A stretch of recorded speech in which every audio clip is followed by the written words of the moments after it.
ஞாயிற்றுக்கிழமை வந்த தகவல்கள் அடிப்படையில் ஆயிரக்கணக்கான விமானங்கள் டெல் அவிவ் விமான நிலையத்துக்கு வருவது, ஆயிரக்கணக்கான விமானங்கள் ஈரான் தாக்குதல் வந்து அது உலகத்தில் மட்டுமல்ல மேற்குலகத்தை பொறுத்தவரை உலகம் என்று கூட சொல்லலாம் ஒரு மிகப்பெரிய ஒரு அதிர்ச்சி வைத்தியமாக தான் பார்க்கப்பட்டது. இஸ்ரேல் உண்மையில் வலிமையாக இருந்திருந்தால் அந்த 72 மணி நேரத்துக்கு ஈரான் தாக்கும் முதல் ஈரானை தாக்கியிருக்கும். 2-3 நாட்களாக அமெரிக்காவின் சேட்டலைட் முழுக்க ஈரான் எங்கெங்க ஏவுகணைகளை நகர்த்துகிறார்கள், எங்கெங்கு ஆளில்லாத தாக்குதல் விமானங்களின் லான்ச் பேட்டை, அந்த விமானத்தை ரஷ்யாவிலிருந்து ஏவினார்கள். அது உக்ரைனை நோக்கி வந்து கொண்டிருந்தது. அதை தடுப்பதற்கு MiG-29 உக்ரைன் MiG-29 போனது. ஆனால் உதாரணம் பார்த்தீங்கன்னா தாட் இருந்திருக்கு, பெட்ரியாட் இருந்திருக்கு, IDS இருந்திருக்கு. இத்தனை வான் எதிர்ப்பு ஏவுகணைகள் இதற்கிடம் இருந்தாலும் தடுக்க முடியவில்லை. இப்ப சமநிலை குழம்பி போய்விட்டது. அவங்க அடித்த நவட்டின் வான்படை தளத்தில் இருந்து ஒரு 25 கிலோமீட்டர்ல தான் இஸ்ரேல் அணு உலை இருக்கின்றது, மிகப்பெரிய அணு ஆராய்ச்சி மையம். அதிகாரிகள் தொடர்ச்சியாக இலங்கையுடன் ஏதோ ஒரு விதத்தில் தொடர்புகளை பேணிக் கொண்டுதான் இருக்கிறார்கள். அப்ப அமெரிக்காவும் இதில் முக்கிய பங்கைத்தான் வகிக்கின்றார். அரசியலில் நகர்த்தப்படும் காய்கள், திரைமறைவில் நடக்கும் ரகசிய பேரங்கள், உலகத் தமிழர் அறிந்தேயாக வேண்டிய உண்மைகளை தேடி ஒரு உடறுப்பு.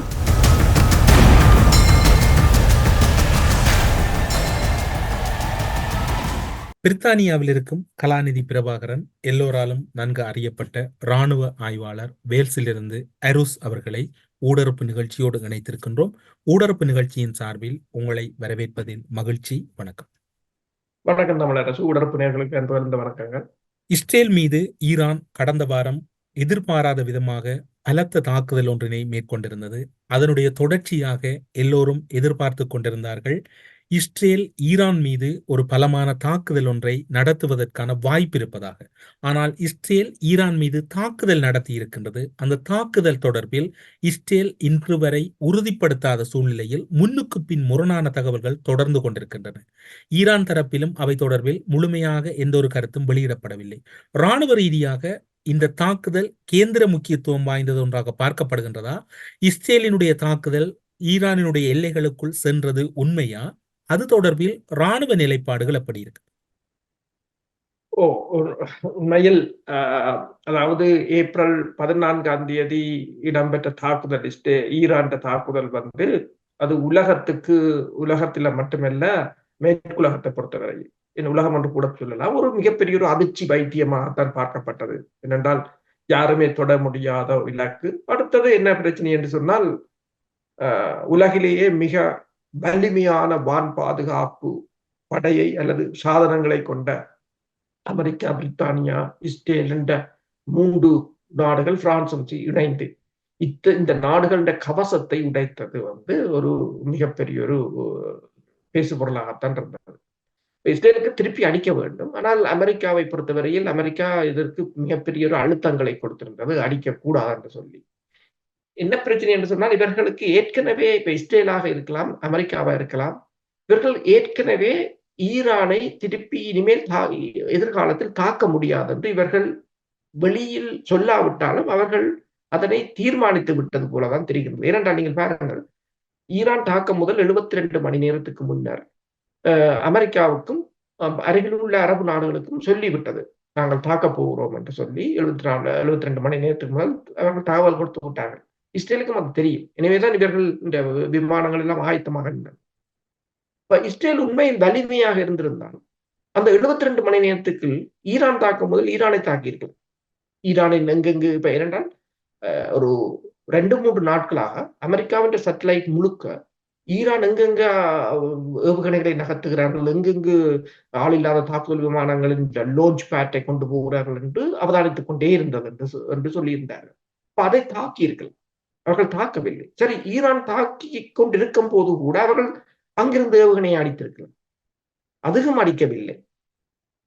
அப்ப என்ன சொல்லும் போது அவர்களுக்கு ஒரு பிரச்சனை, ஏதோ ஒரு பிரச்சனை இருக்கின்றது, ஈரானை தாக்க முடியாது என்ற ஒரு மனநிலைக்கு வந்து விட்டது போலதான் தெரிகின்றது.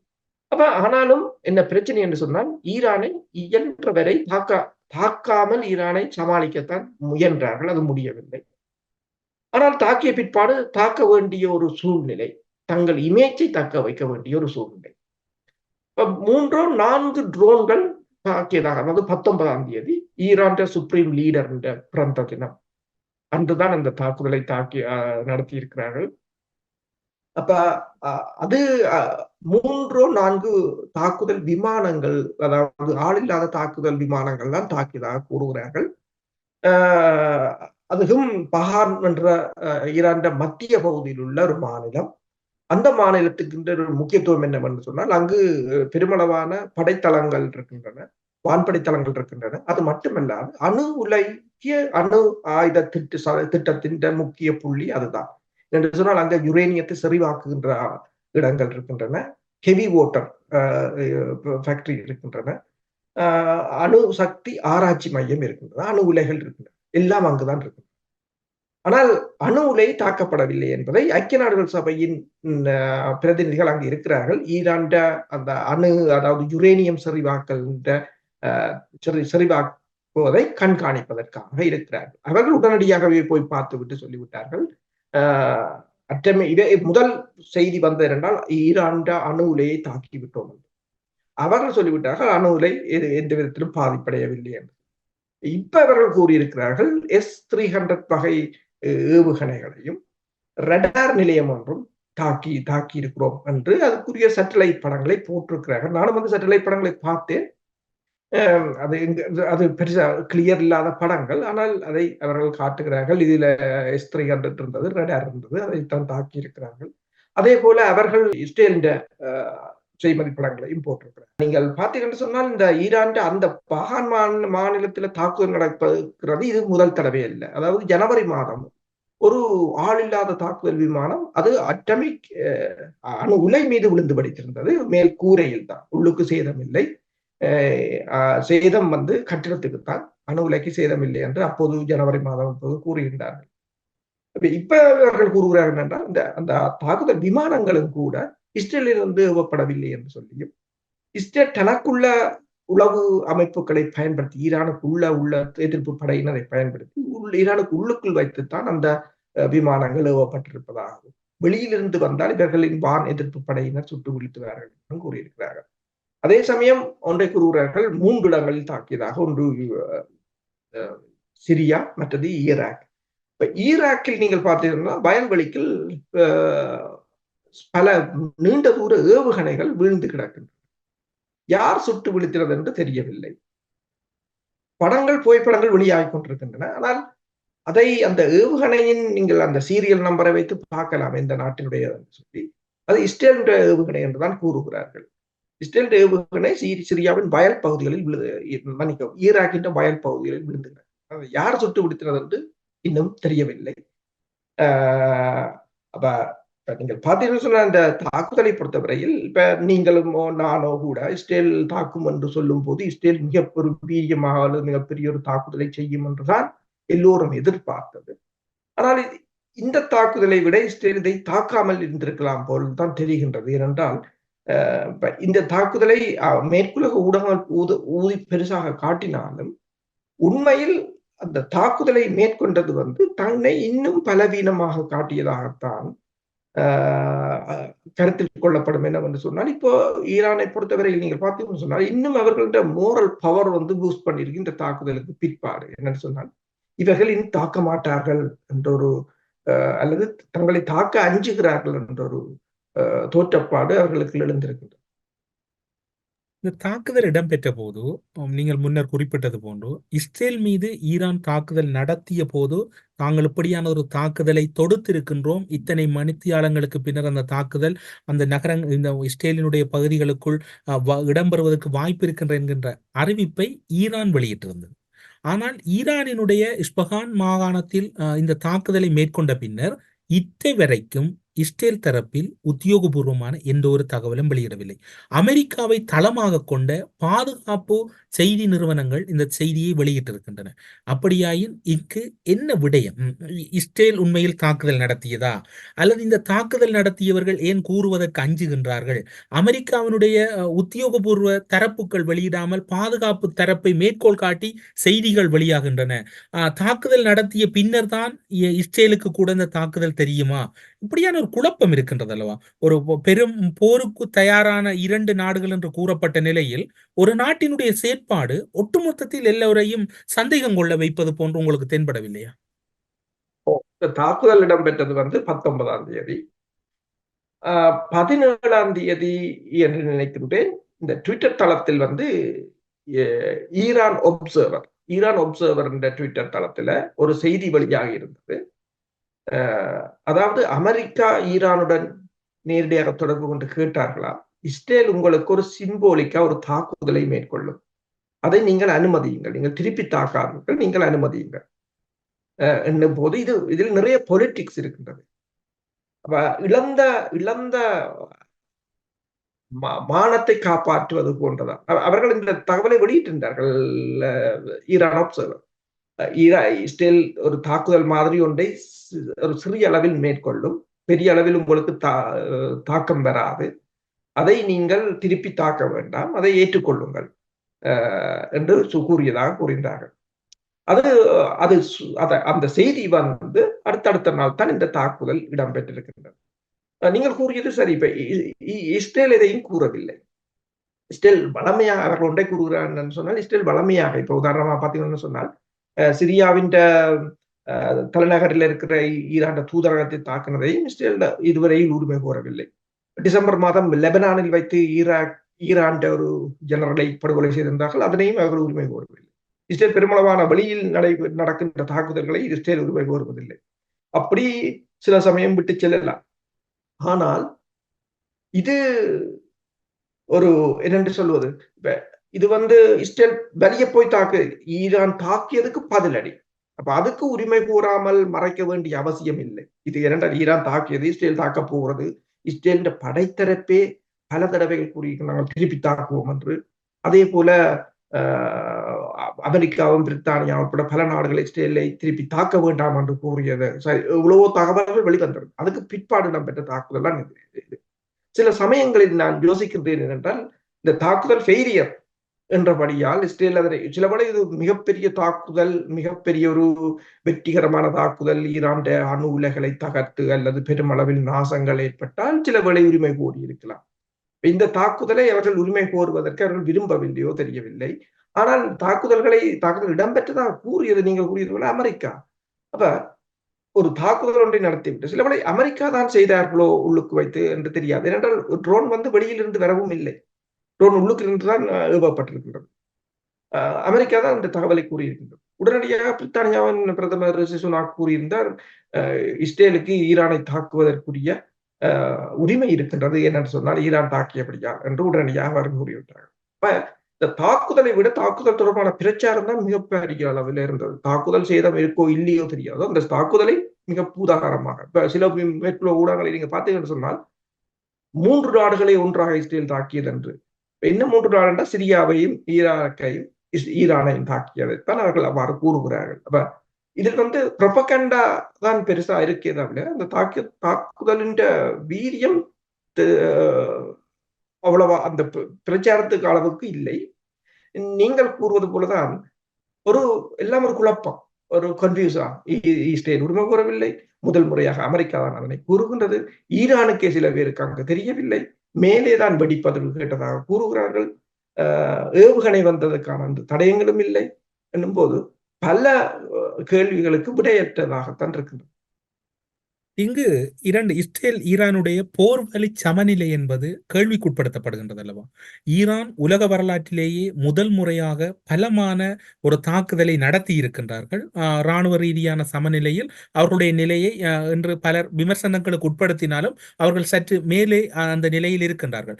அவர்களுக்கு இடையான ஒரு தாக்குதலை இஸ்ரேல் நடத்தாமல் அல்லது பின்வாங்கியது அல்லது ஒரு சாதாரணமான தாக்குதலை நடத்தியது என்பது அது இராணுவ சமநிலையில் இஸ்ரேலினுடைய பலவீனத்தை காட்டுகின்றதா அல்லது அவர்களுடைய தந்திரோபாயமான பின்வாங்கல் என்று எடுத்துக்கொள்வது? அதான் இப்ப நீங்கள் என்னென்று சொன்னால், இப்ப கடைசியா கடந்த 10 வருடங்கள் என்று கூறலாம். 10 வருடங்களுக்கு முன்னே நாங்கள் எந்தெந்த படைக்கலங்களை வைத்து இராணுவ சமநிலையை நாங்கள் கணிப்பிட்டிருந்தோமோ அது இப்போது பொருந்தாது. முன்னர் ஆட்டரி பீரங்கிகள், டாங்கிகள், ஏவுகணைகள், விமானங்கள் யாரிடம் கூட இருக்கின்றது, ஏர்ன்ற நவீன விமானங்கள் இருக்கின்றது என்று கூறுவது முன்னர் படைவலு சமநிலைக்கு அது ஒரு ஃபேக்டர்ஸாக பார்த்துத்தான் படைவலு சமநிலையை தீர்மானிப்பது. அடுத்தது மோரல், அந்த படையினர், பிளானிங், ஸ்ட்ராட்டஜி, தளபதிகள் என்று அதுல பல ஃபேக்டர்ஸ் இருக்கு. ஆனால் இப்ப எல்லாம் மாறிவிட்டது நவீன டெக்னாலஜி. இப்ப நீங்கள் பாத்தீங்கன்னு சொன்னா நியூயார்க் டைம் ஒன்றை கூறியிருக்கின்றது, எதிர்வரும் போர்ல இந்த டேங்குகள் இனிமேல் பிரயோசனமா என்ற ஒரு கேள்வி. ஏனென்றால் அமெரிக்காவின் $10 மில்லியன் டேங்க் ஈரான் ஆளில்லாத தாக்குதல் விமானங்களை தான் ரஷ்யா பயன்படுத்துகிறது. ஈரான் $500 பெறுமதியான ஒரு ட்ரோனால தகர்க்கப்படுகிறது. $10 மில்லியன் டேங்க். அப்ப 36 டேங்குகளை கொடுத்தது அமெரிக்கா, கிட்டத்தட்ட 15 டேங்கு கிட்ட இல்லை, காலி. அப்ப அதே போல நீங்கள் பாத்தீங்கன்னு சொன்னால் ஈரான் சாஹிட் 136 தாக்குதல் விமானம் கடந்த வருடம் இறுதியில் அந்த விமானத்தை ரஷ்யாவிலிருந்து ஏவினார்கள். அது உக்ரைனை நோக்கி வந்து கொண்டிருந்தது. அதை தடுப்பதற்கு MiG-29 உக்ரைன் MiG-29 போனது. ஆனால் உளவு விமானம் மேற்கொண்ட தாக்குதலில் மிக் விழுந்து போச்சு. அது மிகப்பெரிய ஒரு இதா. நீங்களும் அந்த காணொலிகளாக கூட வெளியாகியிருந்தது. அந்த ஈரான் ஆளில்லாத தாக்குதல் விமானம் தாக்கி MiG-29 விழுந்து போயிட்டு மிக்கால் அதை சுட முடியவில்லை. அப்ப இதுதான் அந்த பிரச்சனை. இப்ப நீங்கள் பார்த்தீங்கன்னு சொன்னால் படைவலி சமநிலையை நீங்கள் பார்த்தீங்கன்னு சொன்னால் சொபிஸ்டிகேட்டட், அதாவது நவீன விமானங்களோ நவீன ஏவுகணைகளோ இஸ்ரேல் மிகவும் பலமாக இருக்கின்றது. இஸ்ரேலிடம் கிட்டத்தட்ட 90 அணுகுண்டுகள் இருப்பதாக கூட கூறுகிறார்கள். இப்ப அமெரிக்காவின் F-35 நவீன விமானம், அதுதான் அமெரிக்காவின் லேட்டஸ்ட். அந்த ப்ராஜெக்டுக்கு அமெரிக்கா செலவழிச்சது கிட்டத்தட்ட $10 ட்ரில்லியன். அது இஸ்ரேலிட இருக்கின்றது. அதே போல F-16, பேட்ரியாட்டோ, அயன்டோமோ என்று சொல்லி இஸ்ரேலிட தொழில்நுட்பம் ஏராளம். ஆனால் இப்ப உலகத்துல நீங்கள் பார்த்தீங்கன்னா சில நாடுகள் தான் ஹைப்பர்சோனிக் ஏவுகணைகளை வைத்திருக்கிறாங்க. ஹைப்பர்சோனிக் ஏவுகணையை பொறுத்தவரையில் ஈரான் இருக்கிறதே ஒளியை விட 5 மடங்கு வேகத்தில் பயணிக்கக்கூடியது.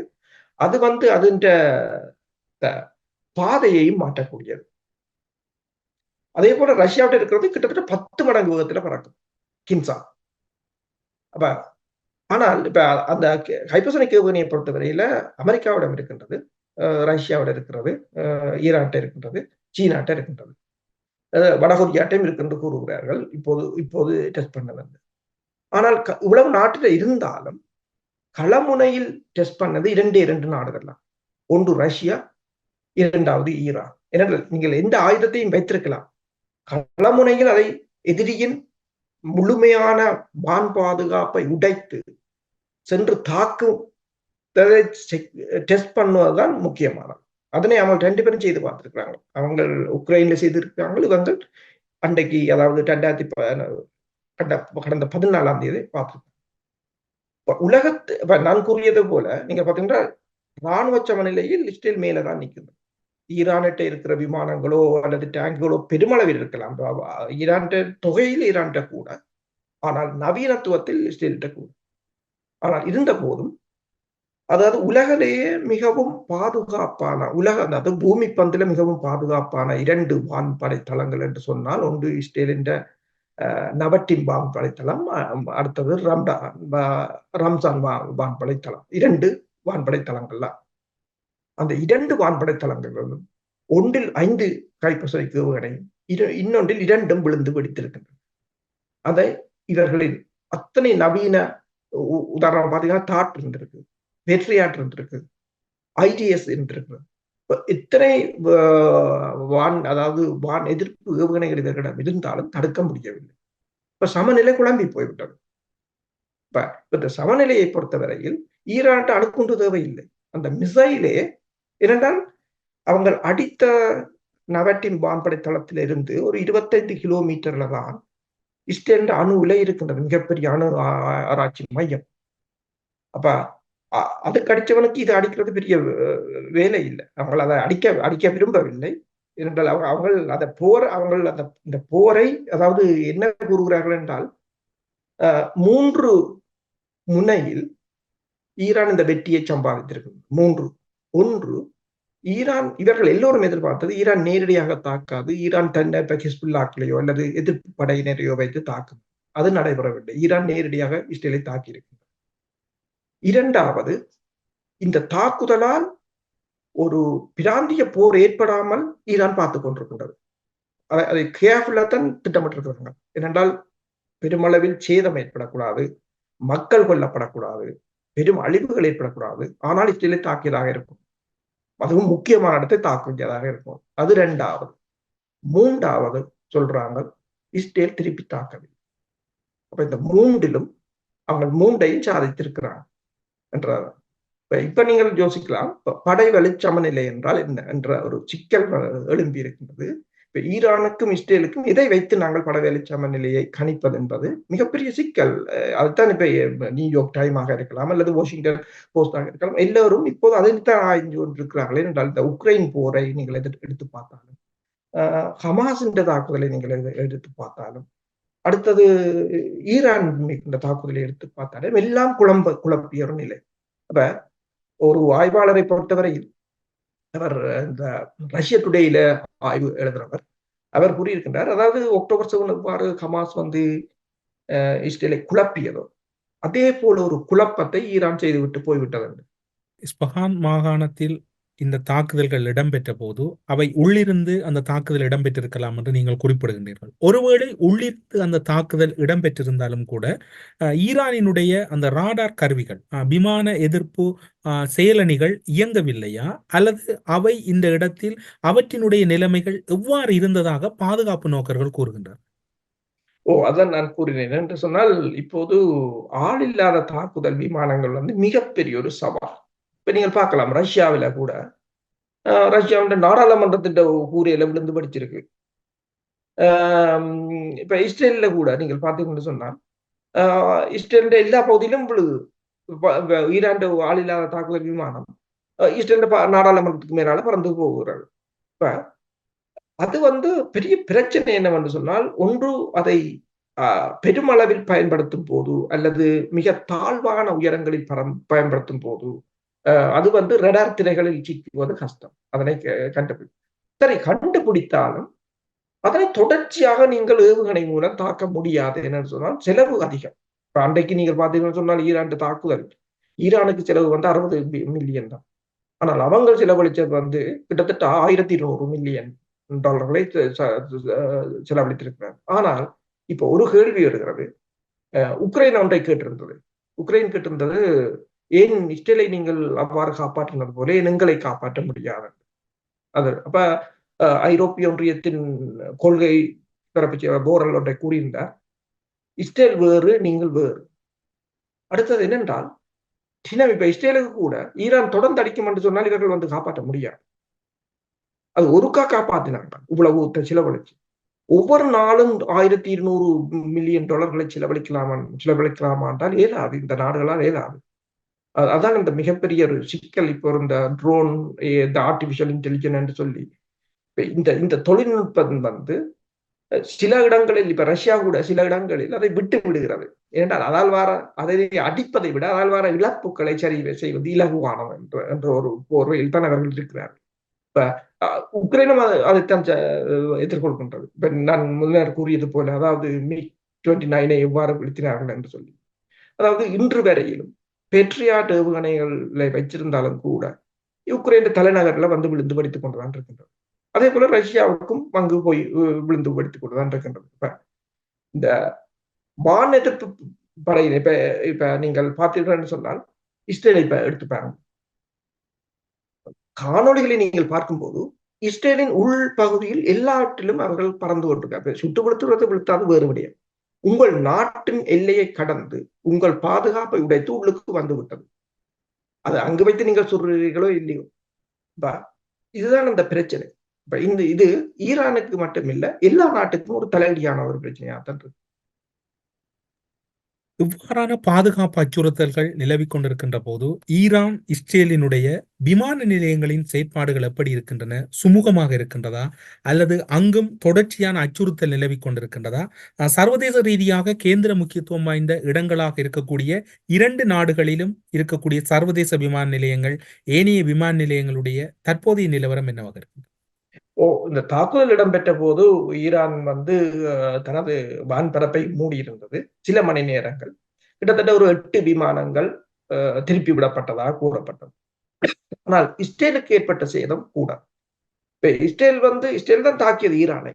ஆனால் இஸ்ரேல் இப்ப லுஃப்தான்சாவாக இருக்கலாம், ஆஸ்திரேலியன் விமானமாக இருக்கலாம், மலேசியன் ஏர்லைன்ஸாக இருக்கலாம், சிங்கப்பூர் ஏர்லைன்ஸ், பெருமளவான விமான நிலையங்கள் தமது விமானங்களை ரத்து செய்திருந்தன இஸ்ரேலை நோக்கி.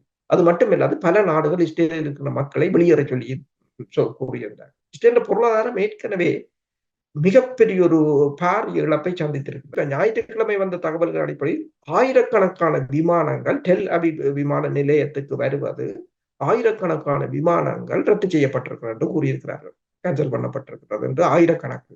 அதாவது இந்த ஞாயிற்றுக்கிழமை கூட தாக்குதல் இடம்பெற்று கிட்டத்தட்ட 3 நாள் ஆச்சு. இருந்தாலும் இன்று வரையிலும் ஆயிரக்கணக்கான விமானங்களை ரத்து செய்திருக்கிறார்கள். இது தொடரப்போத்தான் போகின்றது. ஏனென்று சொன்னால் அந்த பிராந்தியம் ஒரு பாதுகாப்பற்ற பிராந்தியமாகத்தான் இப்போது பிரகடனப்படுத்தப்பட போகின்றது என்னும் போது ஏற்கனவே இஸ்ரேல் பொருளாதாரம் மிகப்பெரிய ஒரு சேதத்தை சந்தித்திருக்கிறது. இதுவரையில் அவர்கள் இழந்த இந்த அக்டோபர் 7க்கு பிறகு இதுவரையில் அவர்கள் இழந்தது 60-70 பில்லியன் டாலர்களை இழந்திருக்கிறார்கள். இஸ்ரேலின் பாதுகாப்பு செலவை விட அது பல மடங்கு அதிகமான தொகை. அமெரிக்கா கூட 26 பில்லியன்களை ஒதுக்கி இருக்கின்றது. இப்ப இந்த தாக்குதலால் வருகின்ற இப்ப உதாரணம் பார்த்தீங்கன்னு சொன்னா இஸ்ரேல் ஈரானை தாக்கிய போது உடனடியாகவே எண்ணெய் விலைகள் உயர்ந்திருந்தது. பிறகு அது குறைந்தாலும் உடனடியாக உயர்ந்திருந்தது. ஈரான் தாக்கப்படுமாக இருந்தால் எண்ணெய் எரிபொருட்களுக்கான வளங்கள் முற்று முழுதாக முடங்கி போகக்கூடிய ஒரு நிலை. ஏற்கனவே ரஷ்யாவின் எரிபொருள் ஒரு பிரச்சனை. இதால் கூடுதலாக பாதிக்கப்பட போகிறது மேற்குலக நாடுகள் தான். கூடுதலாக இந்தியாவும் பாதிக்கப்படலாம். சீனாவை பொறுத்தவரையில் சீனா ஈரானுக்குரிய ஸ்ட்ராட்டஜிக் பார்ட்னர். அவங்க தரவழியாகவே கொண்டு போவாங்க. ஏன்னா அதுக்குரிய இன்ஃப்ராஸ்ட்ரக்சர் அவங்க கட்டி வளர்த்து கொண்டு வந்துட்டாங்க. இதுல அடிபட போறது ஐரோப்பிய ஒன்றியமும் மேற்குலகம் என்ற ஒரு நிலை. எனவேதான் அதை ஈரான் மீதான தாக்குதலை அவர்கள் இயலுமான வரை தவிர்ப்பதற்குரிய காரணம் ஒன்று படைத்துறை ரீதியாக மட்டுமில்லை, பொருளாதார ரீதியாகவும் ஈரானை ஒன்றும் செய்ய முடியாது. இப்ப நீங்க பாத்தீங்கன்னா கடந்த சில வருடங்களில் ஈரான் எரிபொருள் ஏற்றுமதி மிக மிக அதிகம். அதாவது கிட்டத்தட்ட 34 பில்லியன் டாலர்களுக்கு அவர்கள் இந்த எண்ணெய் வியாபாரம் இடம்பெற்றிருக்கின்றனர். மேலதிகமாக எண்ணெய் வியாபாரம் ஆரம்பிக்கும். ஈரான் தாக்க முதல் உங்களுக்கு தெரியும் ஒன்று, அதாவது கப்பல் ஒன்றை இஸ்ரேல் செல்வந்தருக்கு சொந்தமான கப்பல் ஒன்றை கடத்தி கொண்டு சென்ற பிற்பாடுதான் அந்த இரவு தாக்குதலையும் ஆரம்பித்திருந்தார்கள். என்னும் போது அவர்களை பொறுத்தவரையில் அதாவது இஸ்ரேல்ல பலம் அவர்களுக்கு தெரியும். இப்ப நாங்கள் என்ன கூறியது போல பலவீனம் அவர்களுக்கு தெரியும்.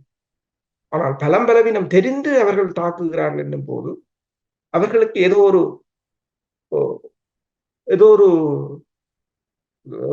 ஒரு சக்தி, ஏதாவது ஒரு ஆதரவு மறைமுகமாக இருக்கின்றது என்பதுதான் அதன் அர்த்தம். இப்படியான ஒரு பெரும் கலவரமாக இருக்கக்கூடிய சூழ்நிலையில் ஈரான் நாட்டினுடைய ஜனாதிபதி இலங்கை நோக்கி பயணிக்கின்றார். நாட்டிலே அமைதியில்லை, 2 நாடுகளுக்கு இடையில் போர் மேகங்கள் சூழ்ந்திருக்கின்றன, சர்வதேச ரீதியாக பல்வேறுபட்ட எச்சரிக்கைகள் எல்லாம் கொடுக்கப்படுகின்றது. ஆனால் ஈரான் ஜனாதிபதி இலங்கைக்குள் செல்லுகின்றார். இந்த பயணத்தையும் அது தொடர்பாக என்ன விடயங்கள் வெளிப்படுத்தப்படுகின்றது என்பதையும் நீங்கள் பார்க்கிறீர்கள். இலங்கை இப்போது மிக மிக முக்கியமான ஒரு சிக்கல்ல, அதாவது பூகோள ரீதியாக இலங்கை ஒரு முக்கியமான பகுதி. இப்ப பாத்தீங்கன்னா அமெரிக்கா இந்த ஞாயிற்றுக்கிழமை நிதியை ஒதுக்கி இருக்கிறார்கள். உக்ரைனுக்கு 61 பில்லியன், இஸ்ரேலுக்கு 26 பில்லியன் டாலர்கள், தாய்வானுக்கு 8 பில்லியன். தாய்வான் சண்டையும் இல்லை, ஒன்றும் இல்லை. தாய்வானுக்கு 8 பில்லியன். இப்ப சீனா வந்து தென்சீன கடல்ல வந்து மிகப்பெரிய ஒரு இராணுவ ஒத்திகையை நடத்த போகிறது. இப்ப அந்த அந்த இடம் வந்து மிக பரபரப்பாக இருக்கிறது. இப்ப பாத்தீங்கன்னா சொன்னால் பிலிப்பைன்ஸுக்கு இந்தியா வந்து பிரம்மோஸ் ஏவுகணைகளை கிட்டத்தட்ட 375 மில்லியன் டாலர்களுக்கு விற்பனை செய்திருக்கிறது. கடந்த வருடம் கொண்டு இறக்கி கடந்த வாரம் கொண்டு இறக்கி இருக்கிறார்கள். பிலிப்பைன்ஸ் உங்களுக்கு தெரியும், அமெரிக்கா மிகப்பெரிய தளங்களை அமைத்துக் கொண்டிருக்கின்றது. பிலிப்பைன்ஸ் வந்து தாய்வானுக்கு கிட்ட பிலிப்பைன்ஸை தான் ஒரு தளமாக பயன்படுத்த போறாங்க சண்டைக்கு. ஆசிய பிராந்தியம் மிக ஒரு முக்கியமான பிராந்தியம். ஆசிய பிராந்தியத்தை இழக்க அவர்கள் விரும்பவில்லை. அரபு உலகம் ஒன்று பிரச்சனைக்குரியதாக மாறிவிட்டது. ஆப்பிரிக்க நாடு அடுத்த பிரச்சனை. இப்ப நைகரில் இருந்து அமெரிக்க படையினரை முற்றாக வெளியேற சொல்லிவிட்டாங்க. அடுத்த பிரச்சனை. இப்ப நாங்கள் யோசிச்சது முந்தைய பனிப்போர் காலம் வேறு. பனிப்போர் காலம் என்னும் போது சோவியத் ஒன்றியம், இங்கால அமெரிக்கா கூட்டணி, சோவியத் ஒன்றியத்தோட ஒரு கூட்டணியா தான் இருந்தாலே வெவ்வேறு பவர் இல்லை, 2 பவர். இப்ப மல்டிபோல வேர்ல்டு உண்டு. இப்ப மல்டிபோல வேர்ல்டுக்கு நான் கூட யோசிச்சேன், என்ன மல்டிபோல வேர்ல்டு என்னத்தை மீன் பண்றாங்க. இப்ப சீனா இருக்குது, ஓகே, ரஷ்யா இருக்குது, ஓகே, அமெரிக்கா தலைமையிலான நேட்டோ. அப்ப இதைத்தான் ஆனால் அது இல்லை. மல்டிபோல வேர்ல்டுன்றது இப்பதான் விளங்குது. இப்ப நீங்க ஈரான் சண்டையை வச்சு பார்க்கும் போதுதான் உங்களுக்கு தெரியுது, ஒன்று ரஷ்யா, 2வது நேட்டோ கூட்டமைப்பு, 3வது ஆப்பிரிக்காவை, 4வது அரபு நாடு ஈரான் தலைமையில உருவாக்க போறாங்க. ஆப்பிரிக்காவில யாரை வச்சு உருவாக்க போறாங்களோ தெரியாது. ஆனா அதுக்குரிய பேக்ன குரூப் எல்லாம் அங்கதான் நிக்குது. அங்க இருந்து ஆட்சி மாற்றங்கள் உங்களுக்கு தெரியும், ஒரே புரட்சிகளும் ஆட்சி மாற்றங்களும் நடந்து கொண்டிருக்கிறது. ஆப்பிரிக்காவை ஒரு சேஃப் ஆக்க போறாங்க. அப்ப ஆப்பிரிக்கா ஒரு பவர் சோர்ஸ், அரபு ஒரு பவர் சோர்ஸ், அடுத்தது ஆசியாண்டு நீங்கள் பார்த்தீர்கள் என்று சொன்னால் தாய்வானை வச்சுத்தான், சீனாவை வைத்துத்தான் அதை கொண்டு நடத்த போகிறார்கள். சீனா தான். இப்ப சீனா அதை தனக்குரிய அந்த பவர் என்று சொல்லுங்க, சீனா தனக்குரிய அந்த ஸ்டெபிலிட்டியை மெயின்டைன் பண்ணலாம். இப்ப பாத்தீங்கன்னு சொன்னால், இப்ப மாலதீவில இடம்பெற்ற தேர்தல் முடிவுகள் ஞாயிற்றுக்கிழமை வெளிவந்திருக்கின்றன. 97 ஆசனம் என்று நினைக்கின்றேன். அதுல 66 ஆசனத்துக்கு மேல் ஆளுங்கட்சி தான் எடுத்திருக்கின்றது. அரசு தலைவர் தலைமையிலான கட்சி தான் எடுத்திருக்கின்றது. அப்ப அவர்கள் ஒன்றை கூறுகிறார்கள், கிட்டத்தட்ட 3/2 பங்கு பவரை பார்லிமெண்டில் எடுத்து விட்டார்கள் என்றால் இந்த சட்டத்தையும் அவர்கள் நிறைவேற்ற முடியும். அப்ப இந்திய ஊடகம் ஒன்றை கூறியிருக்கின்றது, அதாவது அரசு தலைவர் வந்து தனது தேர்தல் பரப்புரையில் கடந்த நவம்பர் மாதம் வரும்போது வச்சது இந்தியாவுக்கு எதிரான தேர்தல் பரப்புரை. அந்த தேர்தல் பரப்புரை, அரசு தலைவர் தேர்தல் பரப்புரை வந்து பொதுமக்களால் எவ்வாறு அங்கீகரிக்கப்படுகிறது என்பதற்கான ஒரு டெஸ்டிங் களம் தான் இந்த பாராளுமன்றத்துக்கான தேர்தல். அதிலும் 3/2 பங்கை அவர்கள் எடுத்து விட்டார்கள். ஆனால் இன்னும் முக்கிய முடிவுகள் வரவில்லை. ஏனென்றால் திங்கட்கிழமைதான் மிச்ச முடிவுகள் வரும் என்றால், எதிர்த்தரப்பு வந்து நினைக்கிறேன் டெமோக்ராட்டிக் பார்ட்டி, அவங்க வந்து கிட்டத்தட்ட 11 ஆசனங்களை தான் கைப்பற்றி இருக்கிறார். அவர்கள் இந்தியாவுக்கு ஆதரவாக. அப்ப மாலதீவு முற்று முழுதாக போய்விட்டது என்று கொள்ளலாம். ஒன்றை கூறுகிறார்கள், அவர்கள் ஒன்று இந்தியாவை வெளியேற்றுவது மட்டும் அவர்கள் செய்யவில்லை, வந்த பிற்பாடு சீனாவுடனான உறவுகளை, படைத்துறை உறவுகளாக இருக்கலாம், வர்த்தக உறவுகளாக இருக்கலாம், அவர்களை சிமெண்டட் என்றுதான் கூறுகிறார்கள். அதை மிகவும் இறுக்கமாக போட்டிருக்கிறார்கள் என்று. ஆய்வு கப்பல் கூட மாலதீவுக்கு போனது உங்களுக்கு தெரியும். அப்ப மாலதீவு இவ்வாறான ஒரு நிலை இருக்கிற சமயத்துல இலங்கை இன்னும் முக்கியத்துவம் வாய்ந்ததாக மாறும். இப்ப மாலதீவின் இறுக்கம் வர வர வர இலங்கையில் பூகோள போட்டி மிக மிக உக்கிரமாக இருக்கு. இப்ப நீங்கள் பார்த்தீங்கன்னு சொன்னால், கோத்தபாய என்ற புத்தகம் வந்த போது ரஷ்ய தூதரகம் கூட சில அறிக்கையை விட்டிருந்தார். முன்னரெல்லாம் ரஷ்ய தூதரகம் ஒன்றும் விடுவதில்லை, இப்போது ரஷ்ய தூதரகம் கூட விடுகின்றது அறிக்கை. அதாவது இலங்கையில் அவர்களும் தங்கள் பிடி இருக்குது என்பதை காண்கிறார். இப்போ நேட்டோக்கு எதிராக இப்போ நேட்டோ யாரை பார்க்கிறார்கள் என்று சொன்னால், சீனா, ஈரான், ரஷ்யாவை தான் பார்க்கிறார்கள், வடகொரியா. ஆனால் இப்ப ஈரான் தூதுவர் வருவது, ஈரான் அரசு தலைவர் வருவது வந்து அது முக்கியத்துவம் வாய்ந்ததாகத்தான் இருக்கின்றது. ஏனென்றால் இலங்கையில் மேற்கொண்ட அவர்கள ப்ராஜெக்ட். இப்ப இலங்கையின் வரலாற்றுல வந்து இலங்கையில மிக அதிக அளவிலான ஒரு மிகப்பெரிய ஒரு முதலீட்டை செய்தது வந்து முதலாவது சீனா. அம்பாந்தோட்டை 1.5 பில்லியன் டாலர்கள். அவ்வளவு யாரும் செய்யவில்லை. மேற்குலகம் கூட அந்த ஒரு இன்வெஸ்ட்மெண்ட் அங்கு போடவில்லை. அதற்கு அடுத்ததாக யார் போட்டது என்று பார்த்தால் இப்போ ஈரான். கிட்டத்தட்ட 500 மில்லியன் $500 பில்லியன் பெறுமதியான ப்ராஜெக்ட். அது திறக்கத்தான் அந்த அந்த திட்டம் தொடர்பாகத்தான் அவர் வருகிறார் என்று. அப்ப அவர் வாராரோ வரையில் இப்ப சில தகவல்கள் அந்த இந்த இஸ்ரேல் பிரச்சனை காரணமாக அமெரிக்காவின் அழுத்தங்கள் காரணமாக சில வழி வராமல் விடலாம் என்று கூட கூறுகிறார்கள். வருவது வராது வேறுபடியும். ஏன்னா அவங்களோட ப்ரொஜெக்ட் தான், வேற வழி இல்லை. அது உடன்பாடுகள் எழுதியிருப்பார்கள், அது அவங்களோட ப்ரொஜெக்ட் தான். என்னப்போது இப்ப இலங்கையை யாரும் இப்போதைக்கு கைவிடுவதாக இல்லை. இப்ப சீனாவை பொறுத்தவரையிலும் உங்களுக்கு தெரியும், கனடாவின் பிரதமர் ஜஸ்டின் ட்ரூடோ அண்மையில் ஒன்றை கூறியிருந்தார். என்ன கூறினார் என்றால், தங்கள் நாட்டின் அரசு தேர்தலில் சீனா தலையிடுகிறது. ஐரோப்பிய ஒன்றியம் ஒன்றை கூறுகின்றது, தங்கள் நாட்டின் தேர்தலில் சீனா தலையிடுகிறது. அமெரிக்கா ஒன்றை கூறுகின்றது. அதே போல பிரித்தானியா ஒன்றை கூறுகின்றது, தன் தேர்தல் திணைக்களத்தின் ஃபைல்களை எல்லாத்தையும் சைபர் அட்டாக் மூலம் எடுத்ததும் சீனா தலையிடுகிறார். அப்ப நம்ம சில விட எல்லோரும் சொல்வதால் சில விட அது உண்மையாக இருக்கலாம். அப்ப உண்மையாக இருந்தால் நீங்கள் ஒன்றை யோசிப்பார்கள், சீனா அங்கிருந்து இந்த நாடுகளை எல்லாம் இந்த நாடுகளின் தேர்தலில் எல்லாம் தலையிடுகிறது என்று சொன்னால், இலங்கை தேர்தலில் சீனாவின் தலையீடு இருக்குமா இல்லையா என்றதை நான் சொல்ல தேவையில்லை, உங்கள் எல்லோருக்கும் தெரியும். ஆனால் அது நேரடியாக இருக்காது. அப்ப சீனாவும் அதில் தன் பங்கை கட்டாயம் ஏதோ ஒரு விதத்தில் தன் பங்கை அதில் நிலை நிறுத்தும் என்பது தெளிவானது ஒன்று. அமெரிக்கா தலைமையிலான இப்ப நீங்க பாத்தீங்கன்னா அமெரிக்கா அதிகாரிகள் தொடர்ச்சியாக இலங்கையுடன் ஏதோ ஒரு விதத்தில் தொடர்புகளை பேணிக் கொண்டுதான் இருக்கிறார்கள். அப்ப அமெரிக்காவும் இதில் முக்கிய பங்கைத்தான் வகிக்கும். இலங்கை மிகப்பெரிய ஒரு சிக்கல். இப்ப மாலதீவின் பக்கம் இறி கொண்டு போக இப்ப மாலதீவை பார்த்தீங்கன்னு சொன்னால், வெள்ளிக்கிழமை என்று நினைக்கிறேன், இஸ்ரேலுக்கு மேல் மாலதீவு தடைகளை கொண்டு வந்து விட்டது. என்னென்றா, இஸ்ரேலில் இருக்கின்ற எந்த பொருட்களும் மாலதீவுக்கு ஏற்றுமதி செய்ய முடியாது. அதே போல இஸ்ரேலியர்கள் இனிமேல் மாலதீவுக்கு வர முடியாது என்று தடைகளை போட்டு விட்டிருக்கிறார்கள். என்னும்போது இந்த மேற்குலகத்துக்கு எதிரான ஸ்டாண்ட் அவங்க கூட மாலதீவு அது இலங்கைக்கு மிகப்பெரிய ஒரு பிரஷரை கொடுத்து கொண்டிருக்கு.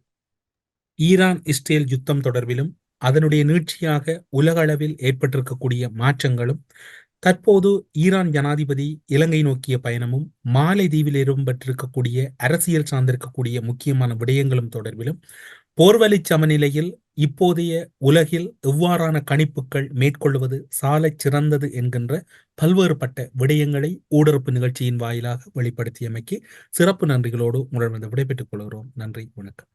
நன்றி, வணக்கம். அரசியலில் நகர்த்தப்படும் காய்கள், திரைமறைவில் நடக்கும் இரகசிய பீரங்கள், உலகத் தமிழர் அறிந்தேயாக வேண்டிய உண்மைகளை தேடி ஒரு ஊடறுப்பு.